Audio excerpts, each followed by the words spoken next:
Olá, pessoal! Dando continuidade então ao módulo de genoma, a terceira aula, ela tem como objetivo falar sobre a manutenção e transmissão das características hereditárias. Então, nessa aula a gente vai falar como que vai ocorrer o processo de duplicação do DNA. Bom, nós sabemos que toda vez que alguma célula entrar num processo de divisão, ela vai dar origem a novas células. Só que para isso é necessário que toda a sua estrutura, toda a sua morfologia, todos os seus componentes estruturais sejam duplicados da maneira correta e também completa, principalmente no que tange a respeito do DNA. Então, durante esse processo de duplicação, o DNA celular precisa também ser corretamente duplicado, de modo que as suas células filhas tenham o mesmo material genético das células que as originaram e passem a informação contida sem erros. Além disso, a cada ciclo celular, todo o DNA de uma célula deve ser duplicado apenas uma vez. Então, a gente vai ver durante a aula que existem alguns mecanismos intracelulares que vão permitir com que o ciclo celular, uma vez iniciado, não pode ser repetido. Ou seja, apenas um ciclo naquele momento. Então, todo esse DNA de uma célula vai ser duplicado apenas uma única vez. Posteriormente, o DNA duplicado deve ser dividido igualmente entre as duas células filhas. Em células eucarióticas, a replicação do DNA ela vai ocorrer ao longo da fase S, que pertence à fase da intérfase. A gente sabe que o ciclo celular é subdividido em duas grandes fases. A fase da intérfase, que é uma fase de preparação para a duplicação, e a fase da mitose, que realmente é uma fase no qual você terá alterações estruturais celulares para que essa célula possa se dividir, formando então duas células filhas idênticas. Então, durante essa fase da intérfase, nós temos então aqui três fases: a fase G1, a fase S e a fase G2. Esses intervalos G1 e G2, elas são denominados do inglês de gap 1 e gap 2, que respectivamente são fases preparatórias necessárias para que o DNA seja corretamente duplicado, principalmente aqui na fase 1, ou para que a segregação do DNA duplicado ocorra sem problemas, que no caso isso ocorre na fase 2.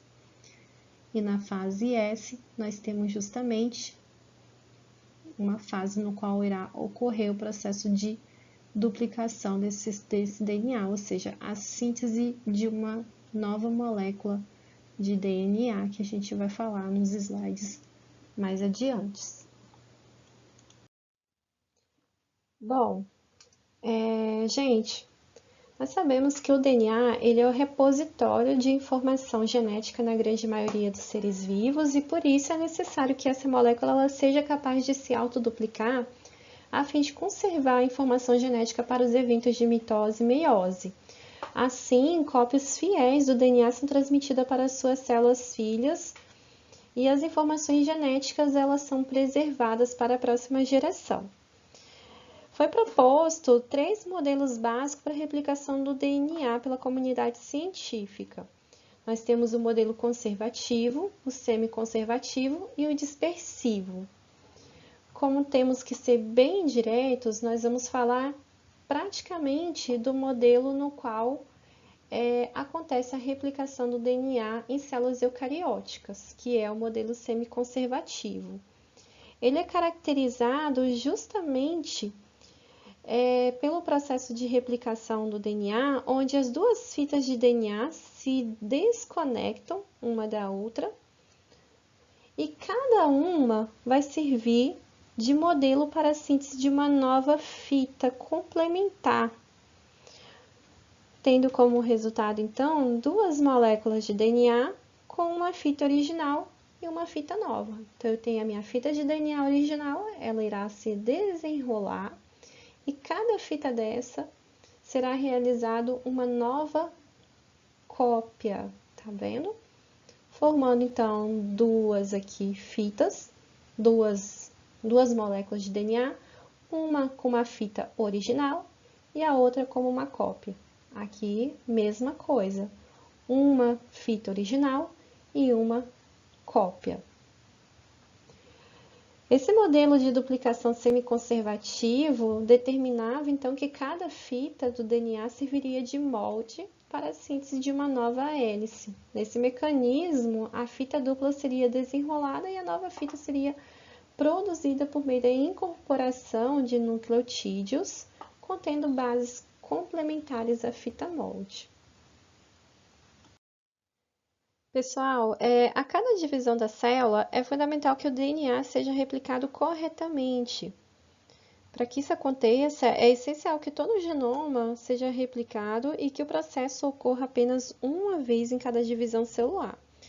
Esse controle é exercido principalmente antes do início da replicação do DNA pelo reconhecimento de sequências específicas do genoma por proteínas chamadas de iniciadoras.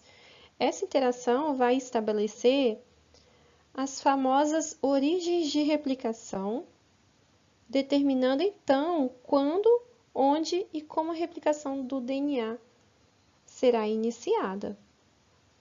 Então, nós temos aqui um grupo de proteínas necessária para o início dessa replicação, e esse grupo ele é muito variável entre os diversos organismos, mas de uma maneira geral, vai requerer a presença de proteínas, de reconhecimento das origens, de enzimas helicases que se movem ao longo da cadeia de DNA e separam as fitas usando a energia química proveniente da quebra do ATP. Terceiro, as enzimas topoisomerases que vão aliviar a tensão gerada na estrutura de hélice do DNA, causada pelo estresse topológico da separação das duas fitas. Porque praticamente a nossa cromatina ela vai estar interconectada, ou seja, ela vai estar presa. E quando vai passando a helicase abrindo essas cadeias, rompendo essas pontes de hidrogênio e abrindo essa fita de DNA, a gente vai observando pontos de super enrolamento. Lembre-se que ela é um fio e esse fio ele está enrolado. Então, à medida que você vai puxando essas duas fitas, você vai provocando um ponto de tensão no meio dessa fita. E para que isso não interrompa ou atrapalhe o processo de duplicação do DNA, essas enzimas topoisomerases, elas vão clivar, elas vão cortar parte dessas moléculas de DNA, dessas fitas de DNA, para poder aliviar esses pontos de tensão. E por último, nós temos as proteínas que vão se ligar às fitas simples de DNA, estabilizando-as, tá bom? Essas fitas de forma separadas.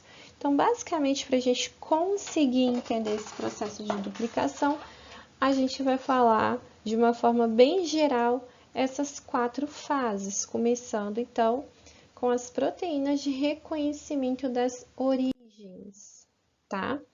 Então, nós temos aqui uma imagem mostrando justamente a origem da replicação, e para a gente conseguir identificar essa origem, é necessária a presença de determinadas proteínas, tá? Então, nós temos aqui ó, a origem de replicação, e nós temos as proteínas de ordem crescente, que são as ORC de 1 a 6, tá? É um complexo denominado de complexo de reconhecimento, ou ORC, e vai atuar como uma âncora da associação sequencial de proteínas. Então, a gente tem aqui ó, moléculas de DNA, nós temos a origem dessa replicação, nós temos aqui a adição desse complexo de reconhecimento. Então, essas ORCs vão se associar, vão reconhecer essa origem de replicação, vão associar a esta molécula, tá? Em seguida, nós vamos ter a adição de proteínas iniciadoras, que são a CDC6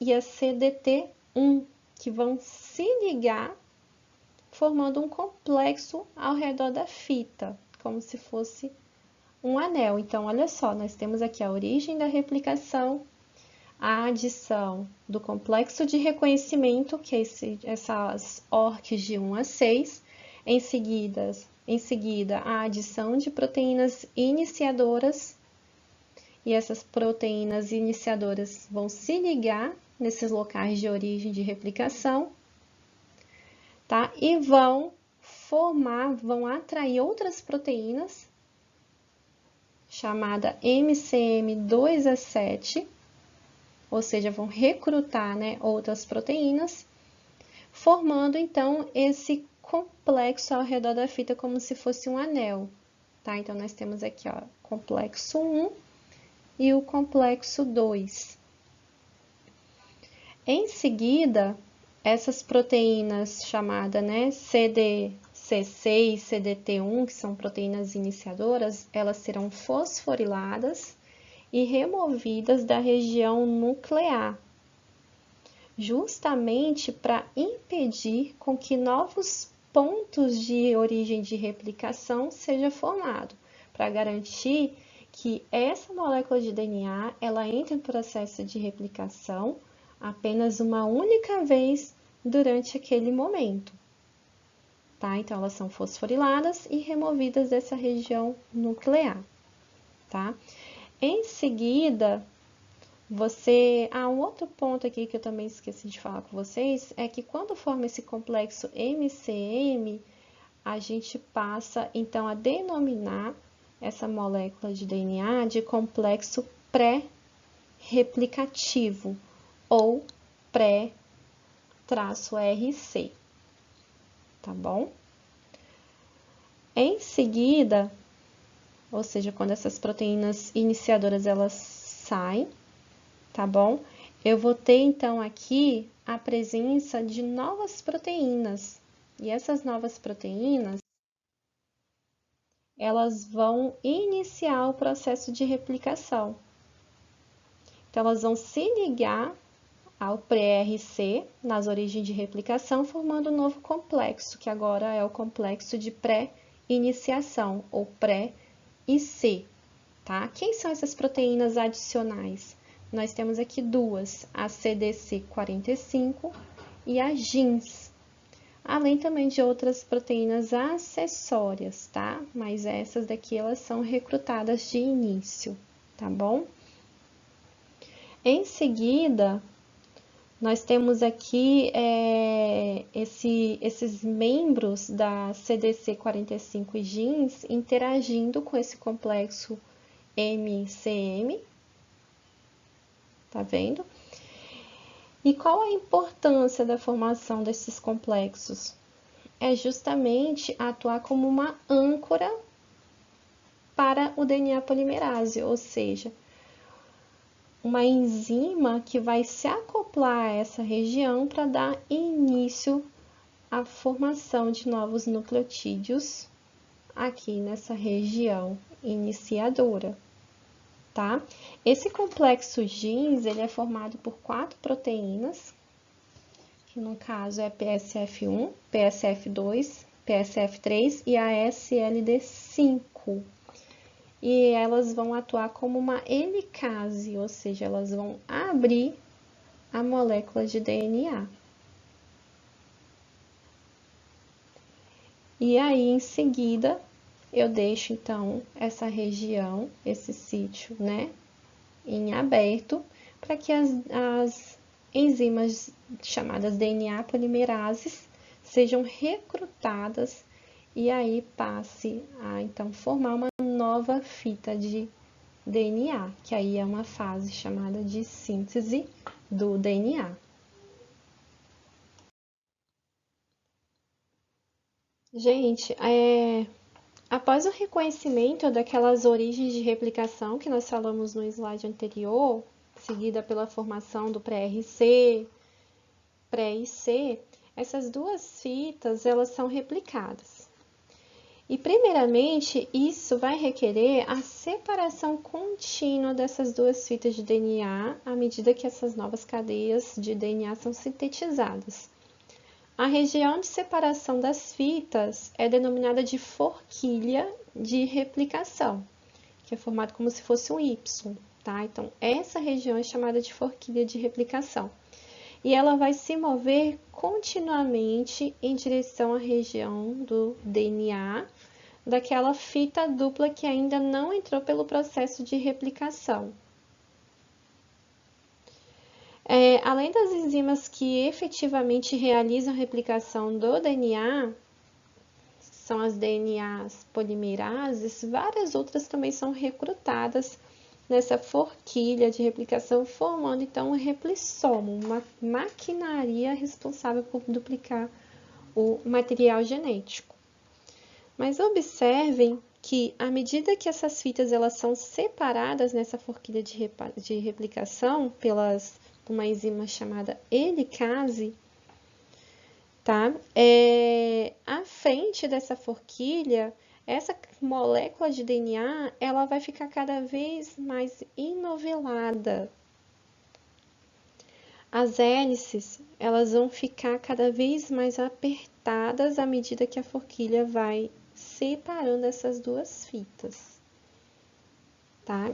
Formando, então, uma estrutura super enovelada do material genético, ou também chamado de supercol positivo. Para que isso, né, não provoque um estresse topológico cada vez maior na estrutura do DNA, é passada uma segunda enzima chamada topoisomerase. E essas enzimas elas vão quebrar esse DNA, aliviando justamente essas tensões topológicas. Então, ela vai clivar, tá vendo? Parte desse material genético que está enovelado, super enovelado, mas ao mesmo tempo que cliva, quebra essas pontes, quebra essas ligações, ela também vai fazer a restauração dessa molécula. Então, pessoal, desculpa, né, a confusão aqui, mas eu tenho uma menininha. Então, como eu estava falando com vocês, para poder aliviar essa tensão, esse estresse topológico, você tem a ação dessas enzimas chamadas topoisomerases que vão clivar uma ou as duas fitas do DNA sem separá-lo. E apesar dessa enzima quebrar ligações covalentes, né, do DNA, cada ligação quebrada é subsequentemente reestabelecida após o estresse topológico ter sido desfeito.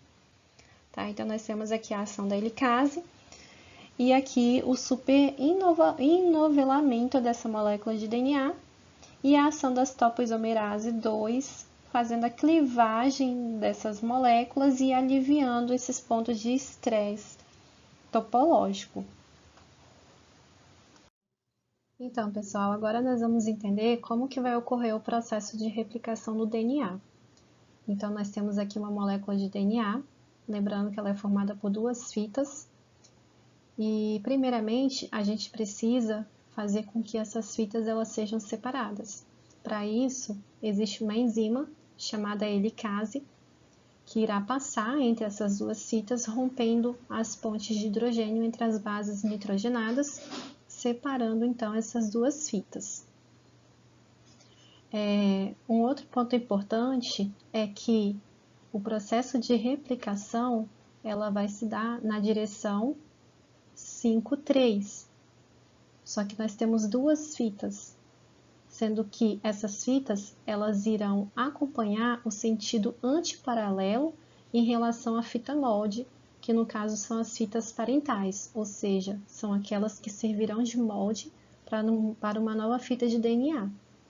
Então, aqui em roxo, a gente consegue observar a presença de uma fita antiparalela contínua, fazendo o processo de replicação dessa fita.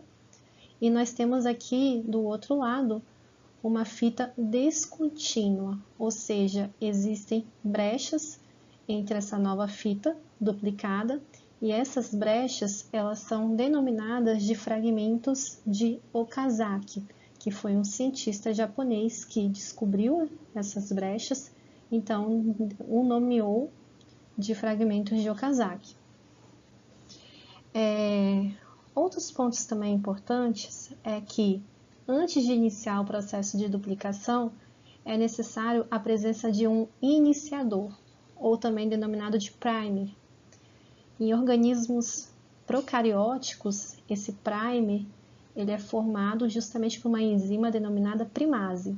No entanto, em organismos eucarióticos, quem vai sintetizar esse iniciador é uma enzima chamada DNA polimerase, que irá se ligar à primase. Só que esse DNA polimerase, essa enzima DNA polimerase, ela é do tipo delta. Então, o que esse iniciador vai fazer? Por motivos ainda desconhecidos, ele vai identificar determinadas bases nitrogenadas para se acoplar e dar início ao processo de formação de uma pequena molécula de RNA. Então, a gente tem que saber que em organismos eucarióticos e também em muitas bactérias, os iniciadores são fragmentos de RNA sintetizados em diferentes locais da forquilha de replicação, que é essa estrutura. E que em organismos procarióticos, a gente tem então a primase, fazendo essa inclusão de ribonucleotídeos, e nos organismos eucarióticos, você tem então a DNA polimerase do tipo delta se ligando ao seu sítio ativo, a primase, formando então essa sequência de RNA que irá servir como um iniciador para a duplicação de uma nova fita de DNA. Então, quando esse iniciador ele começar a passar por essas bases, em seguida a gente vai ter a presença então de uma outra enzima chamada DNA polimerase do tipo eu falei errado o início. Na verdade, a DNA polimerase é do tipo alfa, que irá formar esse iniciador, e a DNA polimerase do tipo delta, ela irá fazer a incorporação de nucleotídeos na forma contínua, aqui nessa fita. Já na outra fita, a síntese do DNA vai acontecer de maneira descontínua, como eu falei com vocês, por meio da ocorrência repetida de etapas de iniciação, elongação e junção de pequenas cadeias nascentes de DNA, denominado fragmento de Okazaki, como eu falei com vocês. Ou seja, essas duas enzimas, essa DNA polimerase, na verdade, ela irá fazer a incorporação de nucleotídeos. Então, se você tem uma base nitrogenada, timina, então a DNA polimerase irá incorporar a base nitrogenada, adenina. Se você tem, então, a guanina, você vai ter a incorporação, então, de uma citosina e assim por diante, como nós vimos, nas aulas anteriores. Pessoal, após a finalização, então, dessas fitas descontínuas, essas brechas, elas não podem permanecer. Então, é necessário fazer a ligação dessa fita, e a enzima responsável por essa ligação, ela é denominada de ligase. Então, quando ela passa, ela vai fazer a adição aqui de estruturas para poder fazer com que essa fita descontínua passe, se torne uma fita contínua. Além disso, à medida que essa helicase vai quebrando essas pontes de hidrogênio entre essas duas fitas, A gente sabe que ocorre o superenrolamento dessa cadeia de DNA, dessa molécula de DNA, e para que isso não prejudique esse processo, a gente tem a presença das topoisomerases, que vão quebrar os pontos de tensão nessa molécula de DNA, evitando então assim que ocorra esse processo de superenrolamento. Bom, de uma maneira bem geral, o processo de duplicação basicamente é resumido nessa explicação. Então, somente para recapitular os principais pontos, nós temos então aqui, primeiramente, uma enzima que irá abrir essa dupla fita de DNA, que se chama, no caso, a helicase. A gente tem que observar que ocorre a formação de duas fitas moldes e que a fita recém-formada, ela irá acompanhar o sentido antiparalelo das fitas moldes, então a gente tem aqui 5 linhas para 3 linhas, portanto a fita recém-duplicada, ela vai então começar com 5 linhas e finalizar com 3 linhas. Outro ponto é que uma dessas fitas será contínua e a outra será descontínua, uma vez que a gente tem a presença dos fragmentos de Okazaki. O outro ponto importante é que existe os RNAs iniciadores, que também podem ser denominados de primers, e são sintetizados em células eucarióticas pela DNA polimerase alfa, ligada a uma primase, que irá reconhecer determinados sítios de iniciação de duplicação, e à medida que esse primer vai passando, você tem também uma outra enzima chamada DNA polimerase, para poder fazer a incorporação de nucleotídeos, de novos nucleotídeos, nessa nova fita recém-formada.